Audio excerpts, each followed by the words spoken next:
हमारी खास पेशकश चुनावी चर्चा में। चुनावी चर्चा अब आखिरी दौर में आ चुकी है। क्यों? क्योंकि चुनाव के नतीजों के साथ में जो कुछ सरकार का स्वरूप आना है, अब उसमें भी 2-4 दिन का वक्त ही बचा है। 5 राज्यों में चुनाव थे। मिजोरम में था, तेलंगाना में था, मध्य प्रदेश, छत्तीसगढ़ और राजस्थान में था। 2 राज्यों में नतीजे आए और नतीजों के साथ नई सरकार भी अस्तित्व में आ गई। मिजोरम में भी नई सरकार ने शपथ ले ली और तेलंगाना में भी सत्ता परिवर्तन के साथ कांग्रेस के नेतृत्व में सरकार अस्तित्व में आ गई, उसका शपथ ग्रहण भी हो गया। लेकिन मध्य प्रदेश, छत्तीसगढ़ और राजस्थान में शपथ ग्रहण तो दूर की बात है, शपथ किसको लेनी है ये तक तय नहीं हो पाया है। बड़ी मुश्किल से भारतीय जनता पार्टी ने इन 3 राज्यों के संदर्भ में पर्यवेक्षकों का ऐलान कल किया।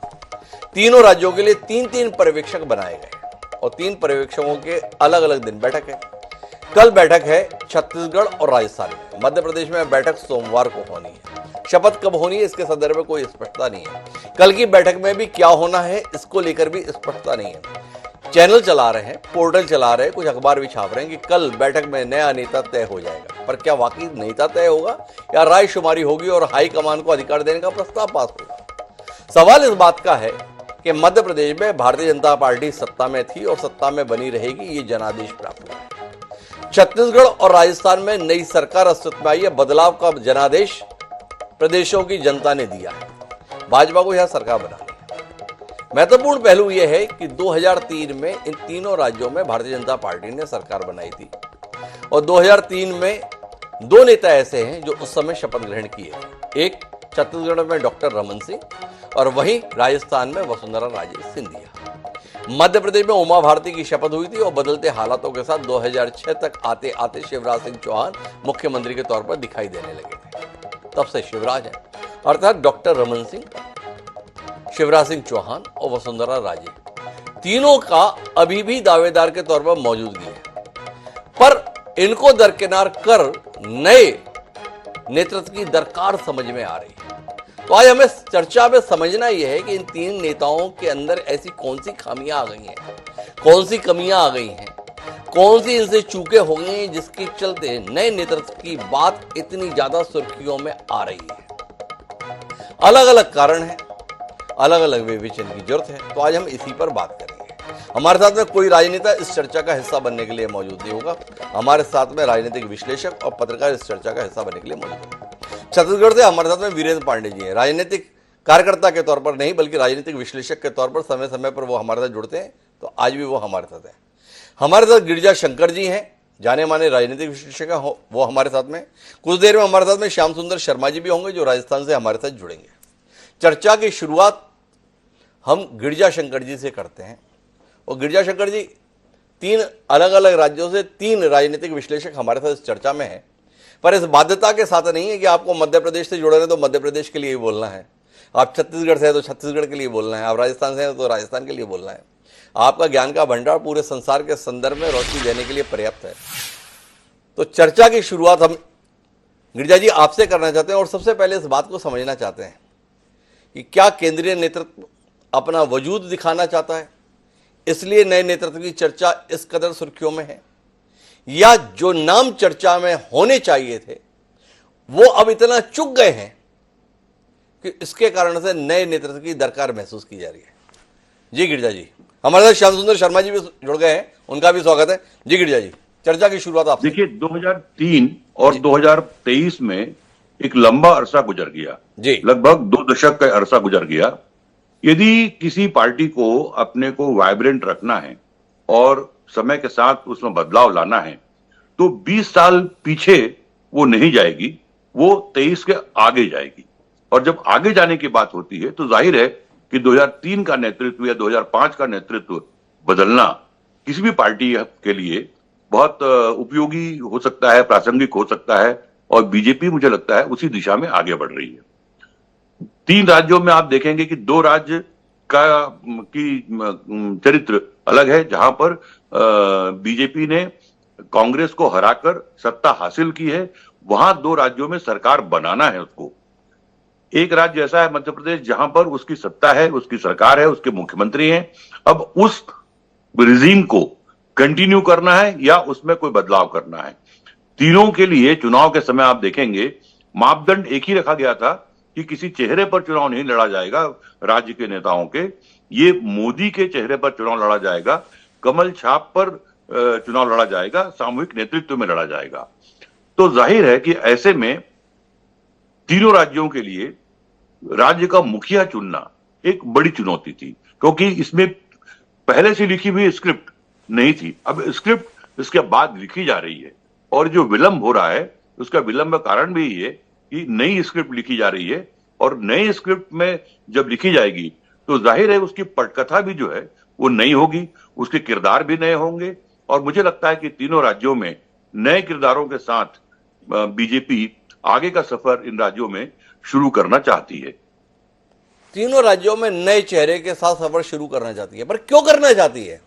आपने कहा जो 2003 में था अब 2023 में है। भाई 2003 में तो नरेंद्र मोदी जी भी थे, हम तो 2024 में उनके नेतृत्व में भी भाजपा को जाते हुए देख रहे हैं, और 2029 तक भी मोदी जी ही रहेंगे, ये साफ दिखाई दे रहा है। शिवराज जी उम्र में उनसे कम ही है साहब, 10 एक साल कम है।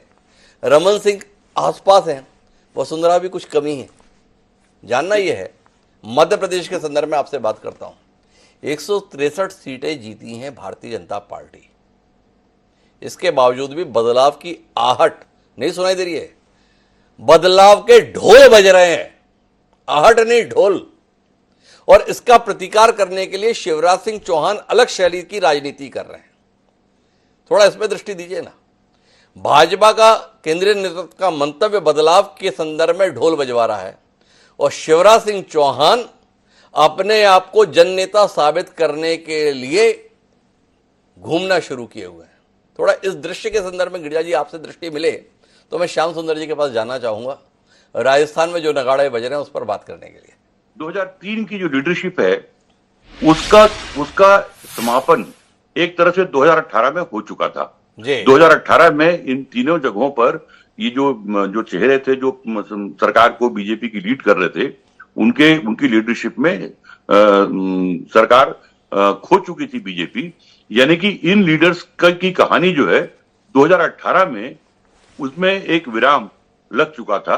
मध्य प्रदेश अपवाद था, जहां पर 20 में कांग्रेस से कुछ विधायकों के बीजेपी में आने के कारण चुनाव हारने के बाद भी सरकार बनी, और सरकार बनने के बाद एक अपवाद स्वरूप जो शिवराज सिंह चौहान 18 में चुनाव जिनके नेतृत्व में सरकार नहीं बनी थी, उनको मुख्यमंत्री बनाया गया। 3 साल 3.5 साल उनकी सरकार चली। अब जब 2023 का चुनाव हो रहा है, तो और उस चुनाव में पार्टी यदि ये घोषणा करके चुनाव में जा रही है कि हम राज्य के किसी नेता की अगुवाई में या उनके चेहरे पर चुनाव नहीं लड़ेंगे, हम चुनाव लड़ेंगे चुनाव चिन्ह पर और नरेंद्र मोदी के चेहरे पर, नरेंद्र मोदी के नाम पर, तो ये बदलाव के संकेत या बदलाव का निर्णय तो चुनाव के पहले पार्टी ने घोषित कर दिया था, उसमें कुछ संशय नहीं था। तो जो आज हम ढोल जो सुन रहे हैं, ये ढोल तो चुनाव के दौरान ही पार्टी ने बजा दिया था। ना गिरिजा जी, ये बात तो सच नहीं। आप इससे पहले हमारे साथ कई बार जुड़े, तब तो आपने आहट को भी नहीं सुना था। आप लगातार हमसे ये कहते थे कि शिवराज ही रहेंगे। ढोल की आवाज तो आप तक अभी पहुंची है, तो आपसे जानना यह है कि ये ढोल इतनी जोर जोर से क्यों बजाए जा रहे हैं, और शिवराज का जो तरीका है इसे आप क्या मान रहे हैं? इस ढोल के अनुसार चलने की वो कोशिश कर रहे हैं, कदमताल कर रहे हैं, या इसके खिलाफ अपनी धुंध भी बजा रहे हैं? वो छिंदवाड़ा जा रहे हैं, वो श्योपुर जा रहे हैं, वो राहुगढ़ जा रहे हैं, 2024 के संदर्भ में बात कर रहे हैं, अपने आप को मामा कहलाना ज्यादा बड़ा पद के रूप में बता रहे हैं। क्या आप नहीं मानते हैं कि शिवराज सिंह चौहान अपने तरीके से मध्य प्रदेश से केंद्रीय नेतृत्व को संदेश दे रहे हैं, मुझे बदलाव की सोच तो रहे हो, पर इस प्रदेश का नेता तो मैं ही हूं, ठीक वैसे ही जैसे देश के नेता आप हैं? देखिए, शिवराज सिंह के मुख्यमंत्री दोबारा बनने की बात मैं आज भी कह रहा हूं, क्योंकि वो राजनीतिक समीकरण से अलग जो पूरे देश में हर पार्टी में जो परंपरा रही है, और जिस परंपरा के कारण नरेंद्र मोदी गुजरात में, रमन सिंह छत्तीसगढ़ में या शिवराज सिंह मध्य प्रदेश में एक के बाद 2 बार 3 बार मुख्यमंत्री बनते गए, मैं उस परंपरा के आधार पर कह रहा हूं कि ये होना चाहिए था। लेकिन कोई जरूरी नहीं है कि किसी परंपरा का पालन हो, किसी तर्क का पालन हो।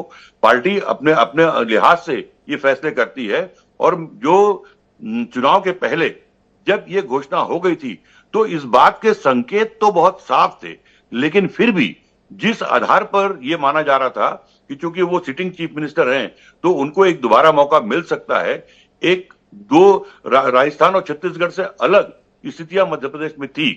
चुनाव के परिणाम आने के बाद दिन गुजरते गुजरते मुझे लगता है कि वो जो संभावना थी वो संभावना धूमिल होती दिखी, और उसका परिणाम है कि शिवराज सिंह जिस तरह से अपनी यात्रा में निकले या जिस तरह के बयान दे रहे हैं, वो खुले रूप में एक तरह से हाईकमांड को चुनौती तो मैं नहीं कहूंगा, लेकिन कहीं न कहीं वो अप्रत्यक्ष रूप से अपना दावा अपनी लोकप्रियता के आधार पर, अपने सक्रियता के आधार पर वो अपना दावा रख रहे हैं। तो कुल मिला के वो दावेदार हैं, दरकिनार करने की कोशिश है, नए नेतृत्व की दरकार है। क्या ये दरकार सिरे चढ़ पाएगी, ये सवाल है। पर राजस्थान की ओर रुख करते हैं, जहां पे वसुंधरा अलग तेवर के साथ है। 3 नेता हैं, डॉक्टर रमन सिंह, शिवराज सिंह चौहान और वसुंधरा राजे सिंधिया। तीनों की राजनीति करने का तरीका अलग अलग है। तो श्याम सुंदर जी, आपसे समझना चाहता हूं, क्या वसुंधरा जी सर झुकाकर इस निर्णय को शिरोधार्य करती हुई दिख रही है, या वसुंधरा सीधे तौर पर अपने बाजुओं का दमखम दिखा रही हैं? आपकी मंशा भले ही जो भी हो, बट जमीन पर मौजूदगी मेरी है। क्या उनको दरकिनार किया जाना संभव है? देखिए हिमांशु जी, परिस्थितियां बिल्कुल बदल गई हैं जी। अब उनके पर अगर पार्टी में जिस प्रकार से बगावत की स्थिति का एक शोर शराबा मचा और उनको स्पष्टीकरण देने के लिए दिल्ली जाना पड़ा। अब वो ये कह रही है मेरे बेटी की राजनीति को जीवित रखने के लिए मेरे ऊपर ये आरोप लग रहे हैं। और देखिए वो जब दिल्ली गई थी तो कह रही थी मैं अपने बहू से मिलने आई हूँ, लेकिन जेपी नड्डा से मिल पाई और बाकी से मिल भी नहीं पाई वो। जी। तो परिस्थितियां बदलाव की ओर है। अब रमन सिंह का जमाना भी बदल गया है और हमारी वसुंधरा राजे का भी जमाना बदलने के लिए राजनाथ सिंह को पर्यवेक्षक बनाया गया है। उसका कारण है कि जब विदाई होती है तो राजनाथ सिंह को भेजा जाता है। कई बार देखा है परिस्थितियों के अनुरूप। अब क्योंकि राजस्थान की परिस्थितियां बिल्कुल बदलाव की ओर है। अब हमारे यहाँ चुनाव करने से पहले ये कहा गया था कि भाई नेतृत्व किसी को नहीं देंगे, सामूहिक रूप से चुनाव लड़ा जाएगा। जी। वसुंधरा जी ने कोशिश की थी मुझे मेरा नेतृत्व कर लो और मुझे सब कुछ दे दो। तो उन्होंने जब पहले सबसे पहले 41 टिकट जब डिक्लेयर किए थे तो उनको बिल्कुल साइडलाइन करते हुए 7 सांसदों को चुनाव मैदान में उतार दिया था। और आपने देखा कि विरोध भी हुआ, सब कुछ हुआ और उसमें से सांसद 4 जीते 3 हारे भी, ये भी बात सही है। और लेकिन कठिन परिस्थिति वाली सीटों को आपने दिया, वहां पर परिणाम आपको कुछ पक्ष वाले मिले तो सुखद भी है, ये भी बात ठीक है। लेकिन बाद में उन्होंने सूची भेजी थी कि मेरी सूची ये है, कुछ मुझको भी दे दो। तो 48 टिकट उनको मिले टोटल और अभी करीब 26 लोग जीत के आए जी। और उनके बेटे की जो लोकसभा क्षेत्र है वो झालावाड़ जी। वहां पर देखिए 2 जिले आते हैं, 12 और झालावाड़ जी। दोनों जिले के 5 विधायक जीत के आए और वहां से 5 विधायक आए। जयपुर का रास्ता सीधा सीधा आता है शहर के अंदर, वो सीकर रोड पे जाकर के एक रिसोर्ट पे रुक जाते हैं और रिसोर्ट पे रुकने के बाद जो एक पूर्व विधायक है हेमराज मीणा, जो पहले भी विधायक 2 बार रह चुके, उनका बेटा ललित है मीणा, वो दूसरी बार विधायक बन के आया है। वो फोन करता है पिता को, पापा मेरे साथ तो कुछ अन्याय होने वाला है, मुझे कहीं और ले जाने वाले हैं। तो रात को 2 बजे हमारे प्रदेश अध्यक्ष और महामंत्री जो अभी विधायक भजनलाल शर्मा या बागड़ी जो उपाध्यक्ष है, वो जाते हैं पूरे दमखल के साथ, उसको कब्जे में करके लेके आते हैं और फिर हेमराज आरोप लगाते हैं वसुंधरा राजे के ऊपर कि बंदी बना के रखा गया बेटे ने, किसने, दुष्यंत ने। जब ये चीज उजागर होती है तो वसुंधरा जी को चिंता होती है कि मेरी राजनीति तो खत्म हो गई, वो स्पष्टीकरण करने के लिए दिल्ली भागती हैं। तो परिस्थितियों का अनुरूप, और हमारे यहाँ एक गोगा मेटी की जो हत्या हो गई उसके बाद परिस्थितियों में कठिनाई आ गई कि किस तरह से क्या होगा क्या नहीं होगा, बहुत बदलाव की स्थिति थी। लेकिन निश्चित रूप से अभी स्थिति ठीक हो गई, अभी पकड़ा जाना अभी बात की बात है, लेकिन वो मामला सुलझाए। हमारे ऑब्जर्वर कल आएंगे और आज जेपी नड्डा जी अभी 7:05 अभी शुरू होगा, वीडियो कॉन्फ्रेंसिंग के माध्यम से विधायकों से बातचीत कर रहे हैं। मेरे को समझ में नहीं आया पहले बातचीत क्यों कर रहे हैं, वो भी राष्ट्रीय। लेकिन मेरा यही तो सवाल है श्याम जी, हालात, नेता, तरीका तीनों राज्यों में अलग अलग है। पर्यवेक्षकों का आना तीनों राज्यों में बड़े नेता आ रहे हैं। आप तो स्वयं बता रहे हैं, राजनाथ सिंह आ रहे हैं, छोटे मोटे नेता हैं क्या? कितनी बार राष्ट्रीय अध्यक्ष रहे हैं, देश के वर्तमान में रक्षा मंत्री हैं, पूर्व गृह मंत्री हैं, वो आ रहे हैं। तो अभी हालात कहीं ना कहीं चिंताजनक है ना। मध्य प्रदेश में भी विधायक जीते हैं, उनके साथ में JP Nadda ji video conferencing नहीं कर रहे बैठक से पहले, छत्तीसगढ़ में भी पर्यवेक्षक आके कल सुबह बैठक करने वाले हैं, पर ऐसी कोई सूचना नहीं आई कि राष्ट्रीय अध्यक्ष आपसे मुखातिब होने वाले हैं। केवल राजस्थान के विधायकों से माननीय राष्ट्रीय अध्यक्ष जेपी नड्डा जी मुखातिब हो रहे हैं। क्यों हो रहे हैं?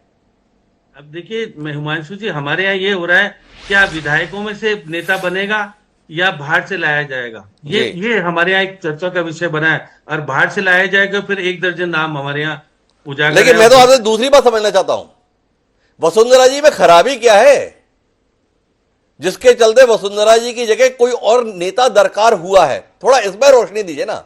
हम गिरिजा जी से भी ये समझना चाहते थे, भाई शिवराज जी में ऐसी क्या खामी आ गई? 163 सीटें आ तो गई प्रदेश में, तो भी नहीं स्वीकार है जो बना हुआ है मुख्यमंत्री। अब राजस्थान में वसुंधरा राजे के संदर्भ में लोग बताते तो हैं कि भाई बड़ा जनाधार है, इसके बावजूद भी कोई नया चेहरा, नया नेतृत्व, नया नाम क्यों? इस पे बताए ना श्याम सुंदर जी। हिमांशु जी, बहुत सारी चीजें ऐसी है, जब चुनाव में हमने कहा एसआईटी का गठन करेंगे जी, अब एसआईटी का गठन करेंगे। हमारे यहाँ सचिन पायलट थे, उन्होंने बहुत सारे आरोप लगाए थे वसुंधरा जी के ऊपर, और हमारे मुख्यमंत्री अशोक गहलोत को कहा जांच कराइए। हमारे यहाँ बहन भाई का रिश्ता प्रसिद्ध है, भाई ने बहन की जांच नहीं कराई। और देखिए माथुर आयोग बना था एक बार, जब मुख्यमंत्री अशोक गहलोत बने थे तो वसुंधरा जी के कारनामों की जांच के लिए एक माथुर आयोग बना था, बिना एक्ट के बना दिया, और वो उसका क्या हाईकोर्ट ने उसको रिजोल्व कर दिया। आरोप पुराने बहुत संगीन हैं, अगर बात जाएगी लंबी तो बहुत स्थिति बदलाव की ओर जाएगी। इसलिए हम तो भ्रष्टाचार के खिलाफ जीत के आए हैं। अब भ्रष्टाचार अगर कायम रखना चाहते तो अलग बात है। हमारे रामबाग ललित मोदी का आपने जिक्र सुना होगा, बहुत ज्यादा हुआ था, क्या कुछ हुआ था। देखिए बहुत सारी चीजें ऐसी दबी भी है। तो क्या माने श्याम सुंदर जी, जो जांच अशोक गहलोत ने की है, अब भाजपा का नया नेतृत्व आने के बाद में अशोक गहलोत और वसुंधरा राजे के खिलाफ वो जांच कर देगा, ऐसी उम्मीद कर रहे हैं? देखिए हमने तो संकल्प पत्र में बता दिया, और अमित शाह ने अपनी इच्छा प्रकट करती प्रेस कॉन्फ्रेंस में कि हम आते ही एसआईटी का गठन करेंगे और जांच हम कोर्ट को दे देंगे, कोर्ट करेगा निर्णय, हम नहीं करेंगे। तो ये तो हमारे यहाँ तय हो गया, इसलिए जांच तो होगी, एसआईटी का गठन भी होगा। और देखिए पेट्रोल डीजल के जो बढ़े हुए भाव है वो भी कम होंगे। बहुत सारे निर्णय हमारे जो होने हैं, क्योंकि लोकसभा चुनाव में हमको 25 सीटें चाहिए, और 25 सीटें हम बिना वसुंधरा जी के जीत चुके हैं 2018 में। और 2018 में हमारे राष्ट्रीय अध्यक्ष अमित शाह थे और नरेंद्र मोदी थे, सरकार बचा पाने में कामयाब नहीं हुए थे। वो झगड़े भी बहुत उजागर है, और उन्होंने कई चीजें ऐसी रखी है जिसके कारण से विवाद का विषय बना हुआ है। तो श्याम सुंदर जी का यह कहना है भाई कि वसुंधरा जी को आप इतना चमत्कारिक नेता ना मानो। वसुंधरा जी मुख्यमंत्री थी तो भी 2018 का विधानसभा चुनाव हार गए थे, और वसुंधरा जी मुख्यमंत्री नहीं रही, उसके बावजूद भी 2019 में राजस्थान की सारी सीटें अमित शाह और नरेंद्र मोदी के संयुक्त नेतृत्व में भारतीय जनता पार्टी ने जीत के दिखा दी। तो एक नेता के नेतृत्व में जब 2018 में हार गए, और अब जब सामूहिक नेतृत्व है, तो फिर उस हारे हुए कोई नेतृत्व देने की जरूरत क्या है? दूसरा वो बात बता रहे हैं कि भाई भ्रष्टाचार के मामले में भाजपा ने बड़ी गंभीरता का प्रदर्शन किया है प्रचार में, तो अब जांच का समय है। जिन पर भ्रष्टाचार के आरोप है उन्हीं को बनाकर क्या संदेश देंगे? तो ये श्याम सुंदर जी की दलील है। पर अब मेरे पास में वीरेंद्र पांडे जी हैं। वीरेंद्र पांडे जी के साथ मुझे ज़्यादा सहूलियत है, वो राजनीतिक विश्लेषक भी हैं और साथ साथ भाजपा के बड़े मजे हुए राजनेता भी रहे हैं, विधायक भी रहे हैं, भारतीय जनता युवा मोर्चा के प्रदेश अध्यक्ष भी रहे हैं, संगठन मंत्री भी राज्य के रहे हैं। तो कई भूमिकाओं में वीरेंद्र पांडे जी ने अपना जीवन जिया है। तो वीरेंद्र जी, छत्तीसगढ़ का मामला अलग है। देखिए मध्य प्रदेश में बदलाव की बयार की आहट सुनाई दी। शिवराज जी पूरे प्रदेश में दौरे के लिए निकल गए, दिल्ली नहीं गए, पर पूरे प्रदेश में ये दिखाने की कोशिश कर दी कि देखो नेता तो मैं ही हूं। राजस्थान में वसुंधरा राजे हैं, उन्होंने तो विधायकों की अपने यहां पे परेड करा के बता दिया देखो मेरे साथ इतने विधायक खड़े, और दिल्ली भी पहुंच गए। रमन सिंह एक आज्ञाकारी कार्यकर्ता कह लो या आज्ञाकारी छात्र, अपने घर पर बैठे हुए हैं, जो पार्टी कह दे उसे करने के लिए तत्पर हैं। जैसे नेता चुन लो, उसे बधाई दे दूंगा, मुझे चुनते हो तो शपथ ले लूंगा। अपने घर में बैठे, ना किसी नेता के पास गए, ना किसी नेता से बात किए, जो मिलने आ गया तो सही, मिलने नहीं आया तो सही। तो थोड़ा आप दृष्टि दीजिए, 3 नेताओं का 3 अलग अलग चरित्र है, पर तीनों का हश्र एक होने की कहानी आ रही है। उलझन इस बात को लेकर, थोड़ा इसमें दृष्टि दीजिए ना भाई। अलग अलग व्यवहार तो अलग अलग नतीजा आना चाहिए, व्यवहार अलग अलग है पर तीनों का नतीजा एक सा नजर आ रहा है, इस पर जरा दृष्टि दीजिए। आपका कहना सही है, हर आदमी का अपना अलग अलग स्वभाव और वृत्ति होती है जी। आपने छत्तीसगढ़ की बात कही कि रमन सिंह जी आज्ञाकारी छात्र की तरह अपने आप को पेश कर रहे हैं जी। उसका कारण यह है कि ऐसा ही अपने आप को पेश करके उनको लाभ मिल चुका है। मैंने आपको पिछली बार भी आपके इसमें मैंने उस बात का उल्लेख किया था कि केंद्र में रमेश बैस और रमन सिंह दोनों राज्य मंत्री थे जी, और छत्तीसगढ़ नया बना था और यहाँ पर राज्य इकाई का गठन करना था, अध्यक्ष बनाया जाना था जी। तब एक प्रस्ताव रमेश बैस को किया गया है कि आप पिछड़े वर्ग के हैं इसलिए आप अध्यक्ष बन जाइए प्रदेश के।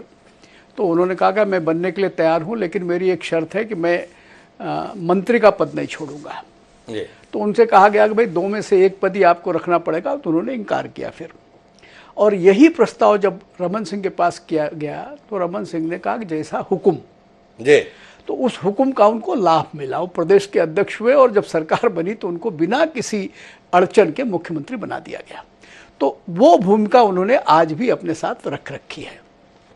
मध्य प्रदेश का मामला है तो मध्य प्रदेश में शिवराज जी का तरीका भी दूसरा है और वसुंधरा राजे का तरीका दूसरा है। वो भी घोषित रूप से तो यही कहते हैं कि भाई मैं तो पार्टी का कार्यकर्ता हूं, पार्टी जो कहेगी उस बात को मैं स्वीकार करूंगा जी। लेकिन उनकी गतिविधियां ये बता रही हैं कि पूरे प्रदेश में ये वातावरण बना दो कि अगर मुझे मुख्यमंत्री नहीं बनाएगा तो जनता के बीच में असंतोष पैदा होगा जी। और वही काम दूसरे ढंग से विद्रोह की भूमिका में रह करके वसुंधरा राजे कर रही हैं। जो देश के नेतृत्व का सवाल है, देश का नेतृत्व या हाईकमान जिसको कहे, वो कुल मिला के केवल एक व्यक्ति हैं, वो मोदी जी हैं जी। तो आप देखिए चुनाव के पहले से ही इन तीनों राज्यों में इस बात की भूमिका बनाना शुरू कर दी गई थी कि भाई ये तीनों को ही इस बार नेतृत्व नहीं दिया जाएगा।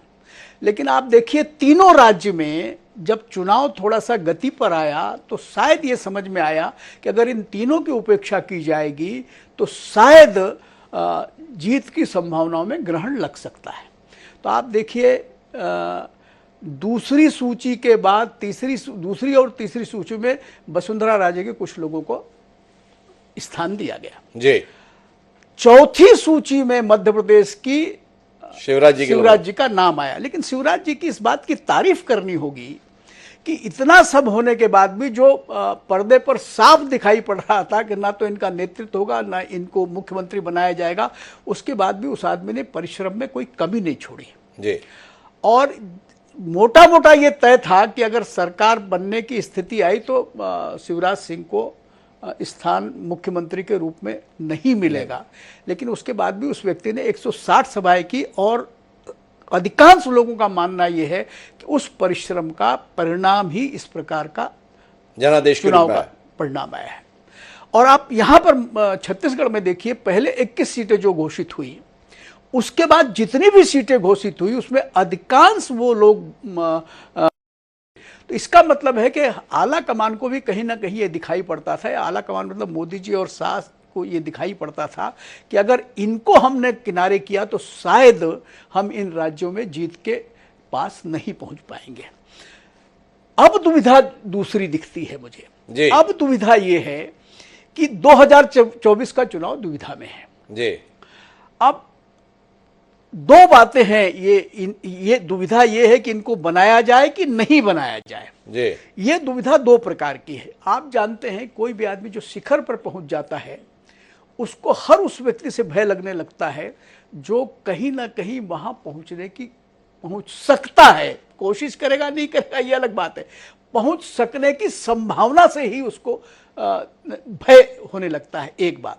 और दूसरी दुविधा ये दिखाई पड़ती है क्या अगर इनको हम किनारे कर देंगे तो 4-5 महीने बाद जो चुनाव होने वाला है उसमें क्या हम सफलता की इस दर को कायम रख सकेंगे जो 2019 में थी। आप देखिए राजस्थान में 100%, मध्य प्रदेश में 29 में से 28 97% और 11 में से 9 छत्तीसगढ़ में 82%।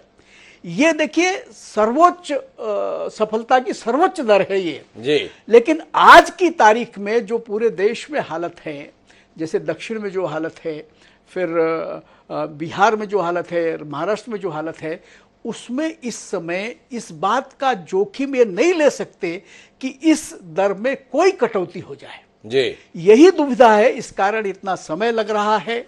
नहीं तो आप जानते हैं कि मोदी जी इन सब बातों की परवाह नहीं करते, धारा के विपरीत काम करने लगते हैं। आपने देखा होगा झारखंड में जहां पर आदिवासियों की बहुलता है, वहां पर एक साहू को बना दिया, जी, रघुवर दास को।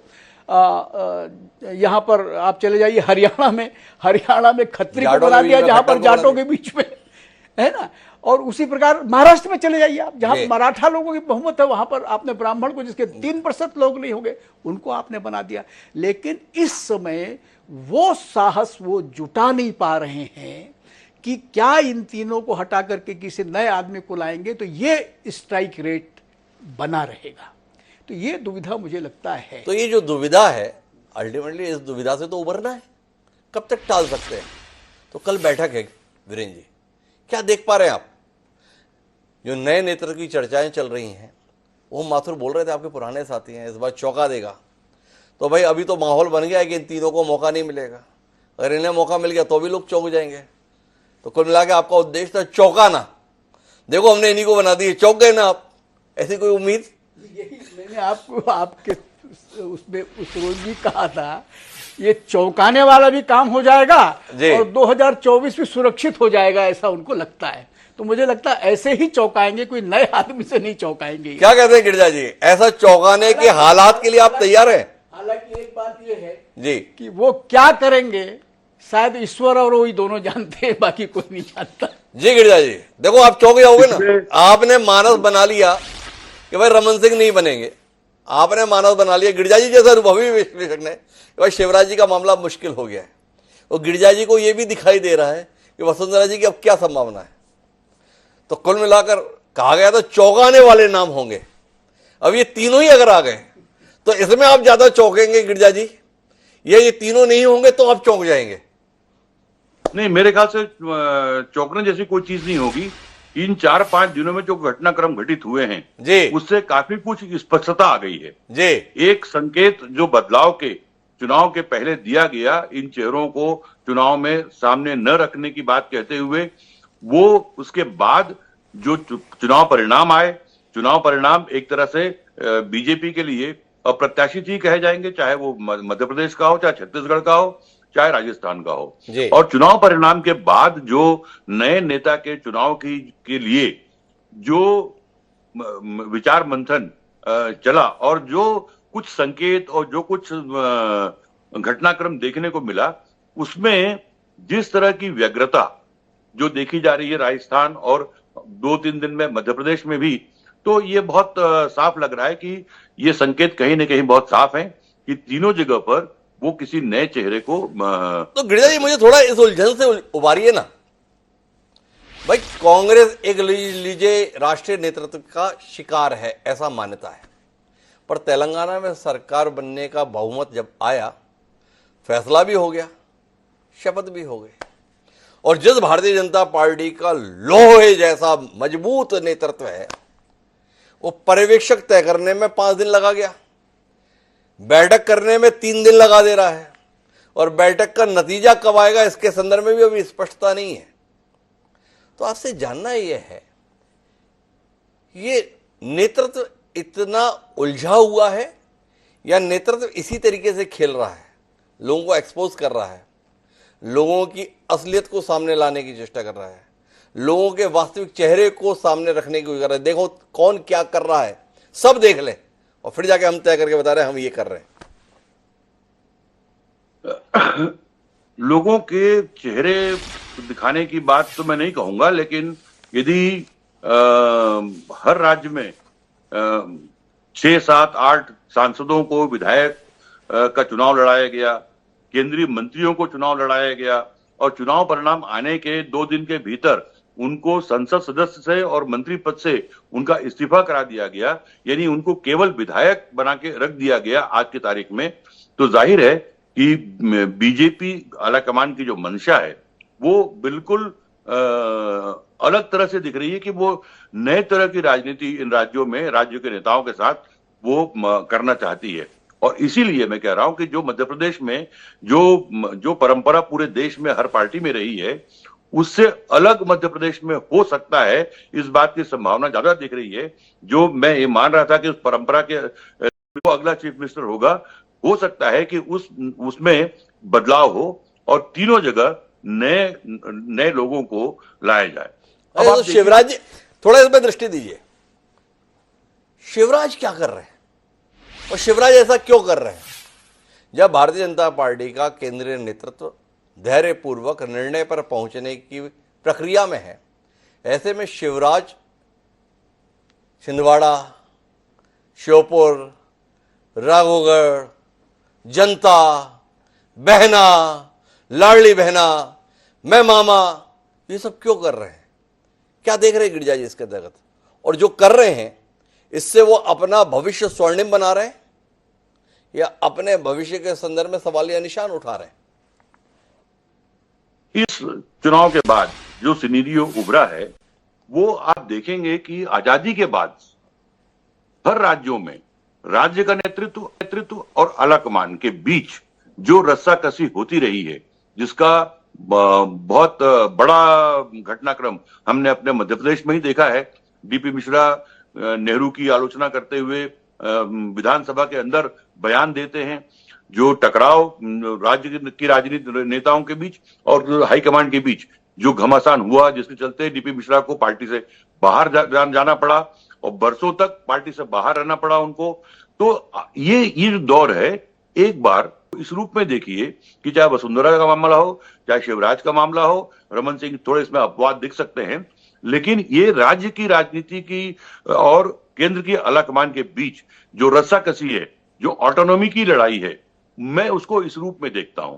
और जाहिर है कि ऐसी लड़ाई में पहले भी और आज भी जो जीत होती है वो हाईकमान की होती है। राज्य के नेताओं ने कभी हाईकमान को झुकाने में सफलता न 51 में पाई थी, न आज पाने वाले हैं। तो मैं वीरेंद्र जी इसमें आपकी टिप्पणी चाहूंगा, क्या शिवराज डीपी मिश्रा होने की दिशा में कदम बढ़ा रहे हैं? शिवराज को कटघरे में तो खड़ा नहीं कर सकते कि शिवराज लगातार सार्वजनिक रूप से कह रहे हैं कि मैं तो पार्टी का कार्यकर्ता हूं, पार्टी जो कहेगी वो मैं करूंगा। ना मुख्यमंत्री की दौड़ में था, ना पहले था, पार्टी ने कब कहा उन्हें कि आप मिशन 2024 में लग जाइए, 29 का मिशन अपनी तरफ से घोषित कर दीजिए, हर चीज हम पूरी करेंगे, मैं ऐसा करूंगा, मैं वैसा करूंगा? अभी जब नेतृत्व के संदर्भ में पार्टी ने फैसला नहीं लिया, पर अब शिवराज जी की आक्रामकता, शिवराज जी की सक्रियता और शिवराज जी की भावनाओं की अभिव्यक्ति, तीनों को अगर देखेंगे वीरेंद्र जी, तो क्या कहते हैं? कहीं से अनुशासनहीनता तो नहीं दिखाई पड़ती। कार्रवाई कैसे करेंगे जी? कार्रवाई करने का कोई आधार उनके पास नहीं है। एक बार वसुंधरा राजे के साथ वो कार्रवाई कर सकते हैं कि उनके बच्चे ने, उनके लड़के ने 50 लोगों को रोक लिया, रिसॉर्ट में रख लिया, लेकिन इनके ऊपर तो कार्रवाई का कोई मामला बनता नहीं है, कार्रवाई कर नहीं सकते। सवाल मैंने आपको बार बार कहा, इस समय जो भारतीय जनता पार्टी का नेतृत्व है, नेतृत्व मतलब एक व्यक्ति है, उसका आत्मविश्वास डोला हुआ है, आश्वस्त नहीं है कि इन लोगों को अगर हमने किनारे कर दिया तो 24 में इन तीनों राज्यों में वैसे ही परिणाम ले आ सकते हैं जैसे 2019 में लाए थे। अगर ये आत्मविश्वास होता तो इतनी देर करने की आवश्यकता नहीं थी। जिसको चाहते, अगर उनको लगता कि कमल और मोदी जी के नाम पर ही वोट डालना है, तो इतनी देर करने की कोई जरूरत नहीं थी। बड़ा विरोधाभास है वीरेंद्र जी की बात में। भाई भाजपा का नेतृत्व तो ये बता रहा है कि ये जो जीत है वो भाजपा का एक एक कार्यकर्ता ये बता रहा है, ये जो जीत है ना भाई, ये मोदी जी के करिश्मे की जीत है, ये अमित शाह जी की चतुर राजनीति की, रणनीति की जीत है। और वीरेंद्र पांडे जी कह रहे हैं कि भाई विलंब इसलिए हो रहा है कि अगर राज्य में नेतृत्व बदल दिए तो 2024 में वैसा जनादेश इन तीनों राज्यों में मिलेगा जिसकी दरकार है। क्या कहते हैं गिरिजा शंकर जी? मोदी जी 2023 के विधानसभा चुनाव में इन तीन राज्यों में करिश्माई जीत दिला सकते हैं, पर 2024 में जब सीधे उनके चेहरे पे चुनाव लड़ा जाएगा तब जीत को लेकर उन्हें इन सिपह सालों की दरकार रहेगी। आपका आकलन गिरिजा जी, क्या वाकई असमंजस इस बात को लेकर है? मैं बिल्कुल ये मानने को तैयार नहीं हूं कि जो केंद्रीय आलाकमान है बीजेपी का, वो किसी ऊहापोह में है या उसका आत्मविश्वास जगा हुआ है ये बिल्कुल नहीं मानता, बल्कि 3 राज्यों के चुनाव के बाद तो उनका आत्मविश्वास और बढ़ गया है। जहां तक सवाल 2024 के चुनाव का है, तो 24 का आपने देखा होगा कि 19 में हमने देखा कि 2018 में तीनों राज्यों में बीजेपी की सरकार गिर गई, वहां सरकार कांग्रेस की आ गई, तब इन नेताओं की कोई बड़ी भूमिका नहीं रही, उसके बावजूद ये सफलता मोदी को लोकसभा में मिली। तो मैं नहीं समझता कि 24 के चुनाव में यदि इन राज्य के नेताओं को हटाया गया या उनको नहीं लिया गया तो 24 का चुनाव प्रभावित होगा। दरअसल नए नेता के चुनने के वक्त, चुनने के समय जो क्राइटेरिया होता है, जो आपने पूछा कि इसमें बुराई क्या है, इसमें अच्छाई क्या है, ये क्यों बदला जा रहा है, कुल मिलाकर सिर्फ जैसे चुनाव में प्रत्याशी चयन के समय सिर्फ एक ही क्राइटेरिया होता है, उसकी विनेबिलिटी, यदि वो जीत सकता है तो उसके सारे जो गुनाह हैं वो माफ होते हैं। वैसा ही नेतृत्व चुनने के लिए राज्य की अगुवाई करने के लिए, मुख्यमंत्री चुनने के लिए जो सबसे अनिवार्य शर्त यह है, हाईकमांड के साथ अनुकूलता। किस नेता की हाईकमांड के साथ कितनी अनुकूलता है, यही एक बड़ा पैमाना होता है। उसमें फिर दूसरे समीकरण भी जुड़ जाते हैं, जाति का और दूसरे समीकरण भी, लेकिन सबसे बड़ा समीकरण जो है वो ये है, यदि हाईकमांड के साथ उस नेता की अनुकूलता बहुत बेहतर ढंग से नहीं है तो फिर उसके चयन के लिए तो गिरिजा जी फिर इस हिसाब से तो छत्तीसगढ़ में कोई उलझन होनी ही नहीं चाहिए। रमन सिंह जी से बड़ा अनुकूल व्यक्तित्व कौन हो सकता है? जैसा कहें वैसा करें, ये रमन सिंह जी की राष्ट्रीय नेतृत्व के संदर्भ में पहचान रही है। उन्हें हमेशा राष्ट्रीय नेतृत्व के साथ खड़ा देखा गया है। हर मौके पर रमन सिंह को लेकर अगर आप प्रधानमंत्री और गृहमंत्री के विचार भी देखें तो बड़ा अंतर दिखता है। शिवराज जी के संदर्भ में इतना बड़ा कार्यक्रम हुआ, शिवराज जी का नाम का जिक्र नहीं हुआ, इसको लेकर बात हुई। कुछ कार्यक्रम प्रधानमंत्री के ऐसे हुए जहां पर वसुंधरा जी को बुलाया भी नहीं गया, ऐसा भी देखने को राजस्थान में मिला। लेकिन छत्तीसगढ़ में जब भी कार्यक्रम हुआ, रमन सिंह जी साथ में होते हैं। रमन सिंह जी के 15 साल के कार्यकाल की भी तारीफ होती है, बताया जाता है।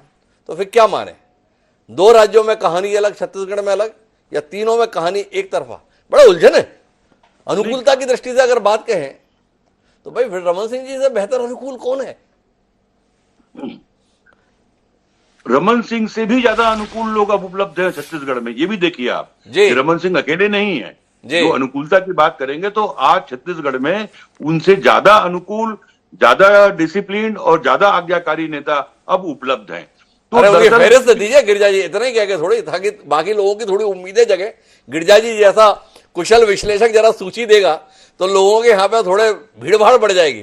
तो थोड़ा बताइए ना, कौन रमन सिंह जी से ज्यादा अनुकूल और आज्ञाकारी आपको दिखाई देता है? देखिए, छत्तीसगढ़ में चूंकि सरकार बनने की कोई संभावना किसी स्तर पर देखी नहीं गई थी।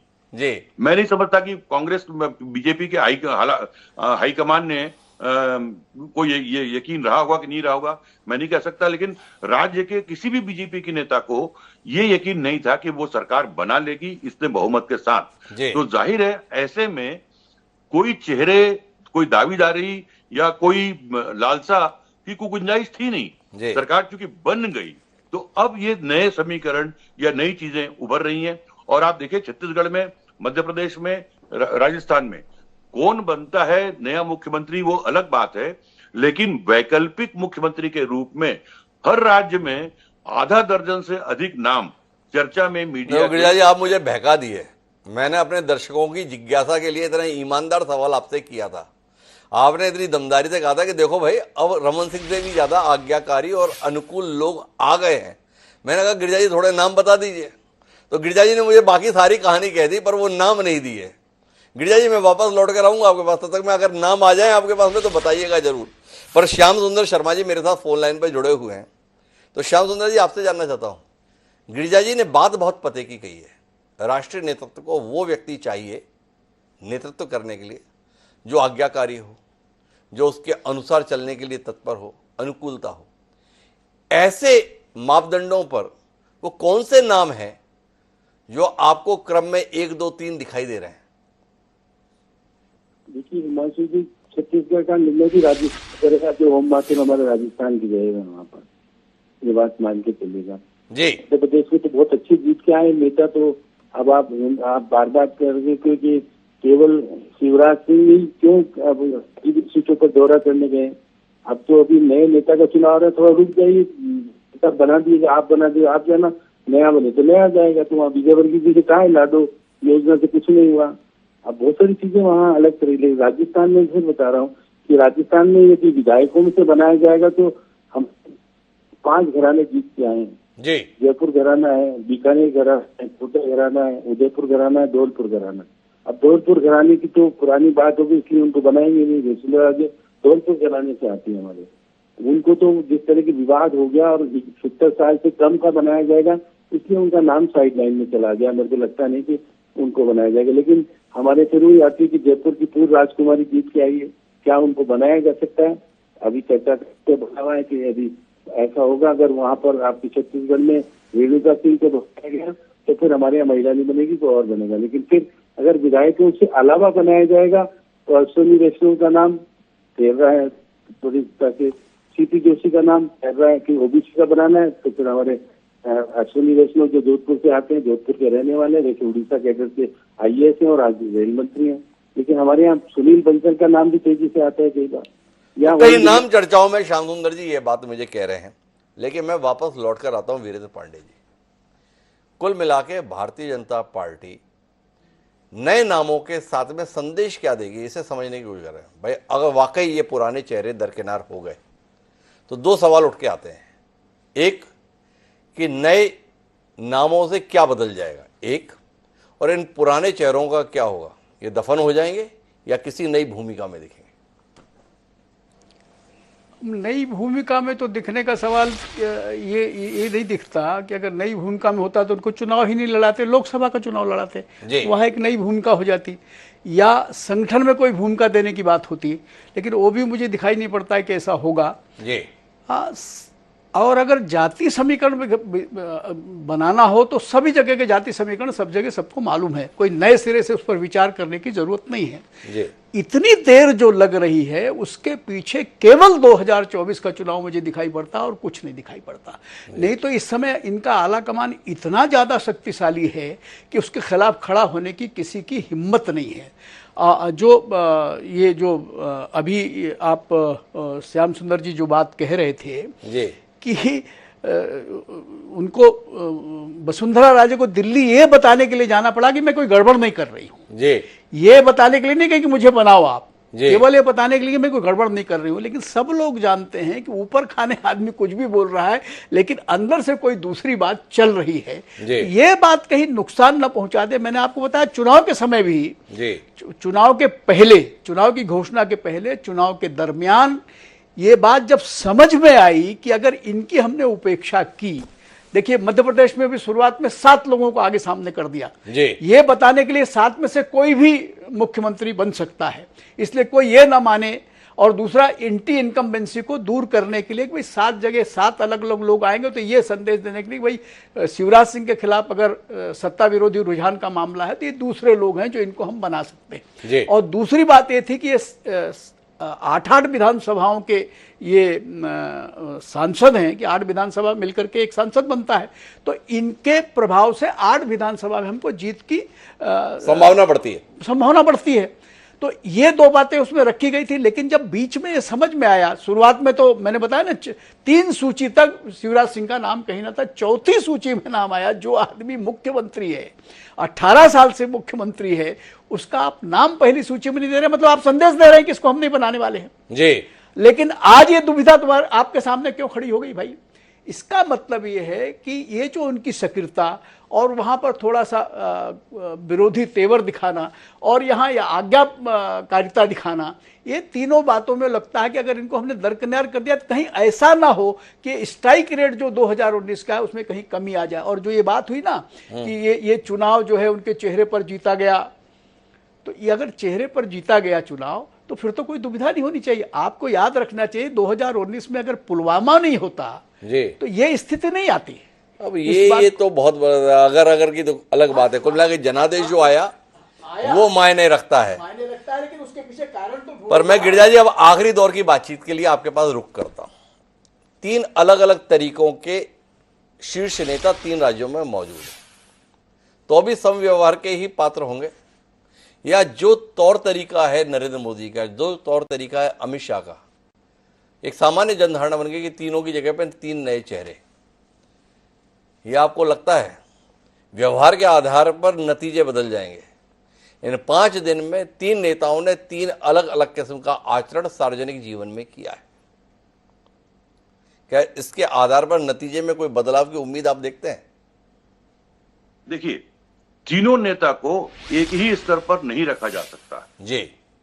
2 भूतपूर्व चीफ मिनिस्टर हैं, एक सिटिंग चीफ मिनिस्टर है जी। तो तीनों नेताओं की जो आज की हैसियत है या आज की राजनीतिक उनकी परिस्थितियां हैं वो डिफरेंट हैं जी। यदि कोई दावा, स्वाभाविक दावा यदि कोई बनता है तो वो सिटिंग चीफ मिनिस्टर का बनता है जी। एक चीफ मिनिस्टर जो है उस कतार में कभी कहीं होता ही नहीं जी। वो उन्हीं की श्रेणी में होगा जिसमें और भी बहुत से नाम होंगे जी। तो जो बदलाव की बात जो हो रही है वो दरअसल मध्य प्रदेश को लेकर है। राजस्थान और छत्तीसगढ़ में वसुंधरा को, रमन सिंह को बनाना या नहीं बनाना वो बदलाव नहीं है क्योंकि उनका कोई दावा बनता ही नहीं, वो एक्स चीफ मिनिस्टर हैं। तो मुझे लगता है कि जो बदलाव की बात है वो मध्य प्रदेश में है क्योंकि एक सिटिंग चीफ मिनिस्टर को हटाकर नए नेता को लाना ये एक बड़ी बात है। जहां पर आपका कोई नेता था ही नहीं, कोई चेहरा आपने प्रोजेक्ट किया ही नहीं, आपकी कोई सरकार नहीं थी, वहां पर जो एक्स चीफ मिनिस्टर होता है उसकी कोई मतलब दावेदारी न नैतिक रूप से होती न तकनीकी रूप से होती। तो ज्यादा जो मेरे ख्याल से जो ज्यादा जो हाईकमांड के स्तर पर भी और बाकी स्तर पर भी जो बदलाव की बात है वो देखना होगा कि मध्य प्रदेश में क्या बदलाव होता है, क्या बदलाव होता है या नहीं। वहां तो बदलाव की कोई बात ही नहीं है, वहां तो किसी भी नए आदमी को चुनना है जिसमें कि जो वसुंधरा है या रमन सिंह है उनको छोड़कर भी चुन सकते हैं, उनको भी चुन सकते हैं। अच्छा, एक बात बताइए गिरजा जी, जब ऐसा काम होता है चुनने जाने का और एक औपचारिकता बाहर होती है तो एक पर्यवेक्षक पर्याप्त होता है? दृष्टि चाहिए मुझे आपसे इस पे। ज्यादा से ज्यादा माहौल बनाना है तो 2 पर्यवेक्षक भेज दिए जाते हैं, पर इस बार 3 राज्य, हर जगह 3-3 पर्यवेक्षक। वाकई ये कुछ करने वाले हैं या तमाशा ही होने वाला है? आप पिछले 30, 35, 40 साल, 50 साल का रिकॉर्ड देख लीजिए जी। जो पर्यवेक्षक जो आते हैं जी। उनकी भूमिका कब होती है? विधायकों के बीच रायशुमारी या मतदान की स्थिति कब बनती है? 2 ही स्थितियां होती है, या तो राज्य का नेता बहुत ताकतवर है जी। या केंद्र कमजोर है जी। आज के हालात में न केंद्र कमजोर है न राज्य में कोई बहुत ताकतवर नेता है।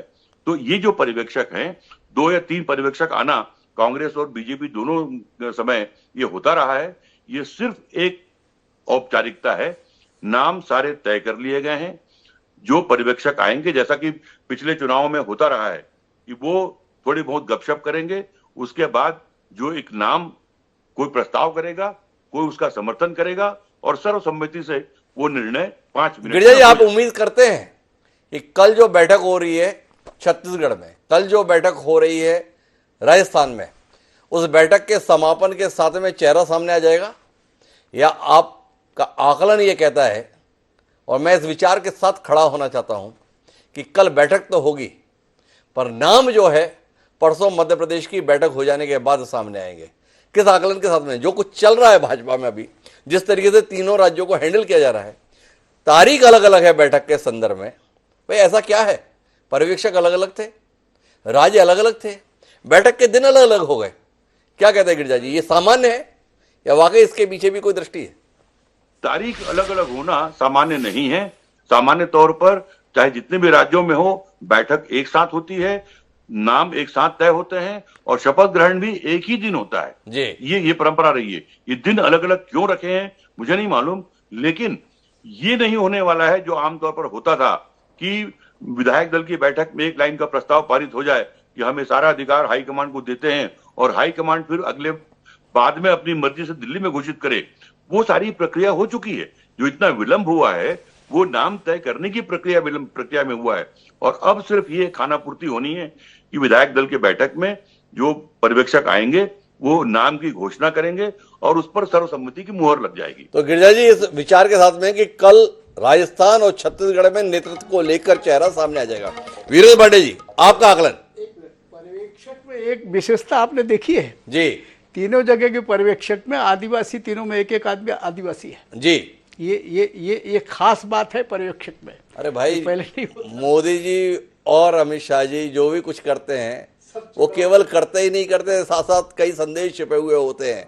पर आपसे जो जानना है वो गिरिजा जी इस विचार के साथ है कि कल छत्तीसगढ़ और राजस्थान की तस्वीर साफ हो जाएगी, बैठक में नाम आ जाएंगे।